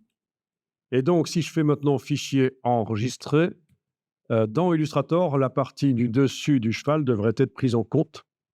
Ça n'a pas été tellement, mais il faut encore augmenter, sans doute. Ah, mais non, attendez, j'ai fait une gaffe. J'ai fait une gaffe, je vais aller en arrière. J'ai foiré le truc. Oh là là. J'étais en train de travailler sur le masque. Voilà, c'est là-dessus qu'il faut que j'assombrisse l'image. Ah, c'était pour voir si vous suiviez. OK, donc j'assombris vraiment l'image là au-dessus. Voilà, fichier enregistré. Je vais voir dans Illustrator. Alors, ça peut être moche dans Photoshop, hein. Ce qui compte, c'est que ça donne bien dans Illustrator. Voilà. Vous voyez, donc on peut modeler comme ça, avec densité plus, densité moins. Je peux aller, par exemple, éclaircir la partie claire. Là, voilà, je vais éclaircir. L'outil est un peu trop fort. Je vais aller modifier sa force là. Voilà, j'éclaircis le cheval à certains endroits. Fichier enregistré. Je vais voir dans Illustrator ce que ça donne. Voilà. Donc ça, c'est génial. C'est utiliser Photoshop en renfort de Illustrator pour générer des vecteurs, pour vectoriser. Voilà, etc., etc. C'est du cas par cas, c'est vous qui voyez.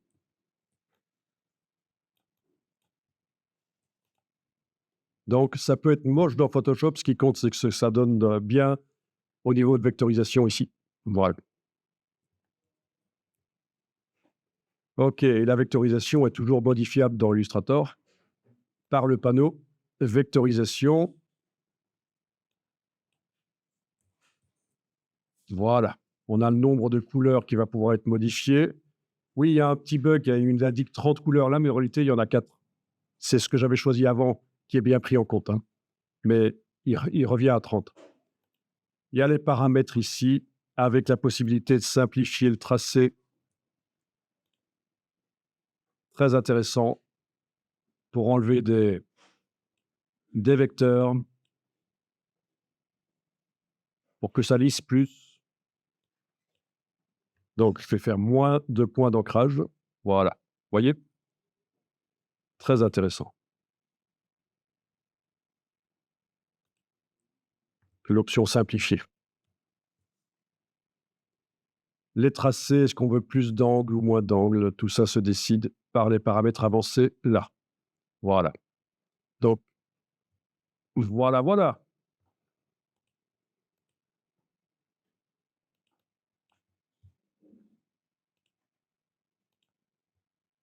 Quand la vectorisation sera décomposée, vous aurez des vrais vecteurs et vous pourrez modifier les couleurs comme vous voulez, comme on a fait précédemment, comme j'ai fait sur les capybaras. Objet vectorisation, l'image décomposée. Il va falloir supprimer le fond blanc. Voilà. Et voilà.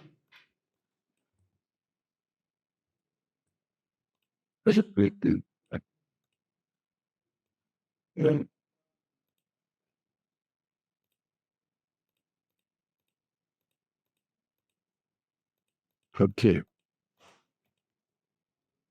OK, OK. Donc, vous voyez l'idée, hein? C'est hyper puissant, Illustrator. Il y a plein de gens qui détestent parce que ils essayent de se lancer dedans sans avoir suivi aucune formation et c'est pas le genre de logiciel où ça va facilement, juste en testant, en chipotant. Il vaut mieux avoir suivi un minimum de formation.